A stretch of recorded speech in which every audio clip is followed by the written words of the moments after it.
각종 생활경제 정보가 함께하는 시간 훈훈한 경제입니다. 오늘도 쿠키뉴스 송금종 기자 나와 있습니다. 안녕하세요. 네, 안녕하세요. 쿠키뉴스 송금종입니다. 네, 오늘은 어떤 내용 준비되어 있습니까? 정부가 9.13 대책 이후 1년 3개월 만이자 민간택지 분양가 상한제 대상지 선정 이후 한 달 만에 또다시 초고강도 부동산 대책을 내어놨습니다.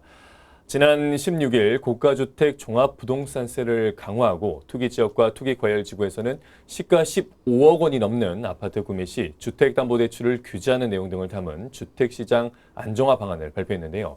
어떠한 내용이 담겼는지 그 대책을 자세히 살펴보도록 하겠습니다. 네, 이번 정부 들어서요. 2017년 6.19 대책, 그리고 8.2 부동산 대책, 또 2018년 9.13 대책에 이어서 정부 합동 이 종합대책 형태로 발표된 네 번째 지금 대책입니다. 거기다가 뭐 추가라든지 어떤 후속 조치까지 합하면 벌써 18번째 대책인데요. 이번에 상당히 극비리에 진행이 됐다고 하죠. 네, 그렇습니다. 이번 대책은 관련 부처 내에서도 담당 실무진만 정확한 내용을 알고 있을 만큼 철저한 보안 속에 만들어진 것으로 알려졌습니다.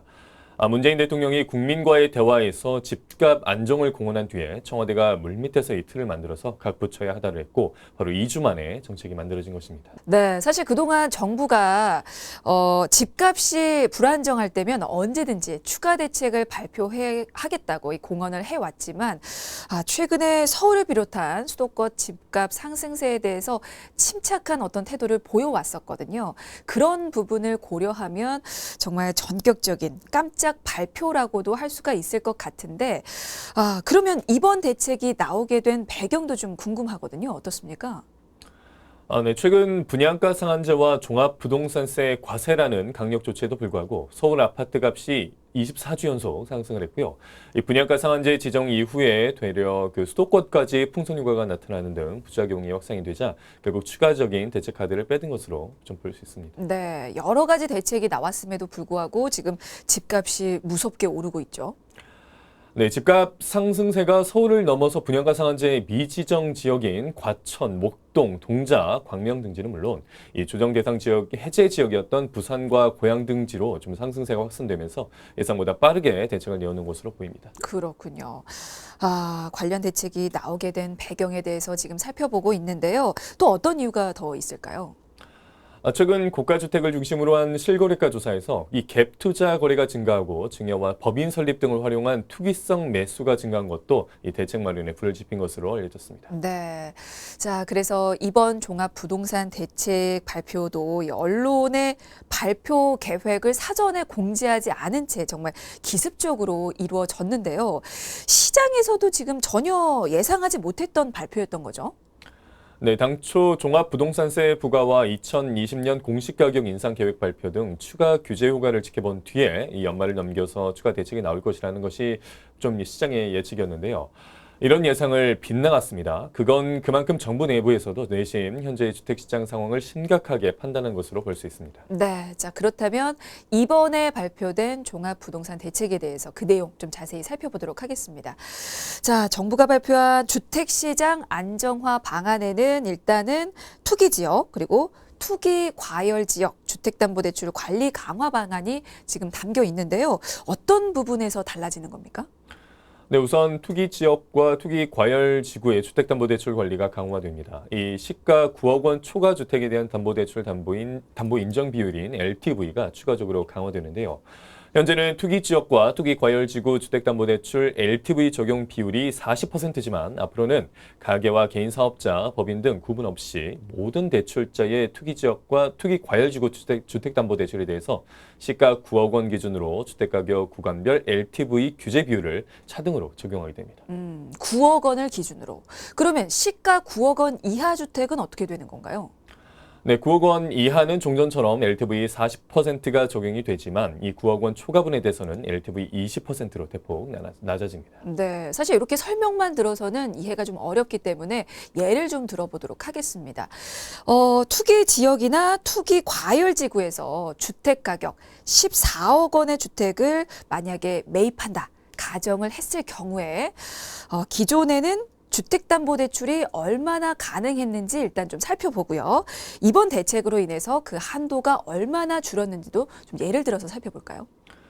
네, 전에는 주택담보대출 한도가 5억 6천만 원이었습니다. 이유는 14억 원의 40%니까요. 하지만 이번 대책으로 인해 4억 6천만 원이 되는 것입니다. 이 9억 원의 40% 그리고 5억 원의 20%니 무려 1억 원이 줄어들게 되는 것입니다. 그렇군요. 그러니까 주택담보대출 한도가 이번 대책으로 인해서 시가 주택가격 14억 원으로 예상을 했을 때 1억 원이 줄어들게 된다라고 지금 예시를 들어봤습니다. 그러면 15억 원이 넘는 주택은 어떻게 됩니까? 네, 시가 15억 원을 초과하는 초고가 아파트에 대한 주택 구입용 주택담보대출은 금지됩니다. 아, 금지가 되는군요. 아예 대출을 받을 수 없게 되는 겁니까? 네, 종전에는 투기지역, 투기과열지구에서는 다주택 세대에 대해서만 대출이 금지가 됐고 1주택 세대 및 무주택 세대에 대해서는 LTV가 40% 규제가 적용이 되는데요. 이제부터는 아예 금지가 되는 것입니다. 아, 그럼 거기에는 뭐 예외가 아예 없는 겁니까? 네, 다만 재개발, 재건축 조합원이 1주택 세대로서 사업 추진, 그러니까 조합 설립 인가 전까지 1년 이상 실거주한 경우 등 좀 불가피한 사유가 인정이 될 때는 예외로 허용이 됩니다. 또 연간 1억 원 한도에서 생활 안정자금 대출은 허용이 됩니다. 네. 그러니까 이제 투기 지역 그리고 투기 과열 지구의 주택 가격 시가 15억 원을 넘는 초과하는 모든 지금 아파트는 주택을 구입하더라도 이게 주택담보대출은 아예 받을 수가 없다는 점, 그렇게 변화가 됐다는 점 참고를 해 주시고요. 그리고 대출 부분에서 또 달라지는 부분이 있죠. 네, 모든 가계대출 원리금 상환액을 연간 소득으로 나누는 즉 총부채 원리금 상환 비율 DSR 관리도 강화됩니다. 이 종전평균 DSR은 업권별 평균 목표 이내로 각 금융회사별로 관리를 해왔는데요. 그래서 각 시중은행은 DSR 시행 이후에 신규 취급한 가계대출 평균 DSR을 40% 내로 관리를 해왔고 이 개별 대출의 DSR이 40%를 초과해도 대출 취급이 가능해지게 됩니다. 그런데 이제부터는 이제 달라지는 거죠. 네, 투기 지역과 투기 과열 지구의 시가 9억 원 초과 주택에 대한 담보대출자에 대해서는 이 대출자 단위로 DSR 규제가 적용이 됩니다. 그래서 현재 은행권은 40%, 비은행권은 60%인 DSR 한도가 2021년 말까지 단계적으로 40%로 하향 조정될 예정입니다. 네, 전체적으로 지금 가계 대출을 막겠다는 것처럼 좀 보이는데요. 은행에서는 좀 혼선이 빚어지지 않을까 좀 걱정이 됩니다. 자, 이번에 정부에서 기습적으로 발표한 고강도 종합부동산 대책 지금 살펴보고 있는데요. 자, 또 어떤 내용이 담겨 있습니까? 주택담보대출의 실수요 요건도 강화됩니다. 종전에는 규제지역 내 1주택 세대는 2년 내에 기존 주택을 처분하는 조건으로 이 무주택 세대는 공시가격 9억 원을 초과하는 고가주택을 구입하는 경우에 2년 내에 전입하는 것을 조건으로 주담대가 가능했는데요. 이제는 고가주택 기준도 공시가격에서 시가로 바뀝니다. 그러니까 고가 주택 기준이 지금 바뀌었습니다. 전에는 공시가격 9억 원에서 이제는 시가 9억 원으로 변경이 된 거죠. 네, 그렇습니다. 또 투기 지역과 투기 과열 지구에서는 1주택 세대의 주택 구입, 무주택 세대의 고가 주택 구입에 대해서는 전입과 처분 의무 기간이 1년으로 축소됩니다. 네, 자 이렇게 주택담보대출의 어떤 실수요 요건 강화 외에도 주택 구입 목적의 사업자 대출에 대한 관리도 강화가 된다고 들었습니다. 그 부분도 설명을 좀 들어볼까요?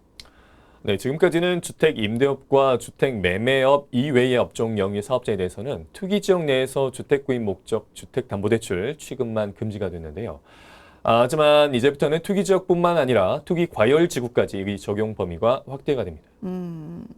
주택 구입 목적의 이 사업자 대출 관리가 강화가 되면 주택 어떤 임대업을 하는 개인 사업자에 대한 관리도 혹시 강화가 되는 건가요? 네, 주택 임대업 개인 사업자에 대한 임대업 이자 상환 비율 RTI도 강화됩니다. 기존에는 주택 임대업 개인 사업자 대출에 대해서 이 RTI 1.25배 이상이 적용이 됐는데 이중 투기 지역과 투기 과열 지구 주택 임대업 개인 사업자 대출의 경우에 이 RTI 기준이 1.5배 이상으로 높아지는 겁니다. 네, 뭐 여러 부분에 있어서 대출 규제가 좀 강화가 되는 것 같은데요. 이런 대출 규제 내용은 언제부터 적용이 되는 건가요? 네, 행정지도 시행 이후에 신규 대출 신청분부터 적용됩니다. 이 초고가 주택, 주택 구입용 주택담보대출 금지는 이미 지난 12월 17일부터 시행이 들어갔고요. 이 다른 내용들은 전산개발과 준비를 거쳐서 오는 23일부터 시행이 됐는데요. 다만 행정지도 시행 이전에 주택 매매 계약 체결을 하고 계약금을 이미 납부한 사실을 증명한 대출자나 대출 신청 접수를 완료한 대출자 등에 대해서는 종전 규정이 적용됩니다. 네, 알겠습니다. 자, 이렇게 지난 12월에 정부가 기습적으로 발표한 종합부동산 대책 중에서도 지금 대출 규제에 대한 부분 먼저 살펴봤고요. 또 다른 방안도 볼까요? 어떤 게 더 있습니까? 네, 12월 16일 발표한 이 부동산 대책에는 전세 대출을 이용한 갭 투자 방지안도 포함이 됐습니다. 우선 사적 보증의 전세 대출 보증 규제가 공적 보증 수준으로 강화되는데요. 종전에는 전세 대출 차주가 시가 9억 원 초과 주택을 구입하거나 보유할 경우에 이 전세 대출에 대한 주택금융공사 허그의 보증인 공적 보증은 제한이 됐지만 사적 전세 대출 보증인 서울보증보험의 경우에는 가능했습니다. 하지만 이번 대책으로 인해서 사적 전세 대출 보증도 강화가 되는 거군요. 네, 서울보증보험도 시가 9억 원 초과 주택 구입, 보유 대출자에 대한 전세 대출 보증을 제한할 수 있도록 협조를 요청했습니다. 네, 갭 투자를 막기 위해서 이렇게 강화가 된 대책입니다. 자, 그리고 전세자금 대출 후에 신규 주택 매입도 제한이 된다고요? 네, 종전에는 금융회사가 전세대출 취급 만기의 경우 대출자의 주택 보유수를 확인해 2주택 이상 보유할 경우에 전세대출 보증 만기 연장을 제한했는데요.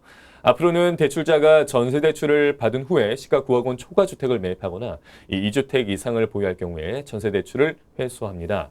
하지만 불가피한 전세 수요로 전세대출이 필요할 경우에는 보증이 유지되도록 하고 있습니다. 네. 자, 이렇게 전세 대출을 이용한 갭 투자 방지 대책은 언제부터 시장에 적용이 됩니까? 보증기관의 내규 개정 시행일 이후 신규 실행분부터 적용이 됩니다. 네.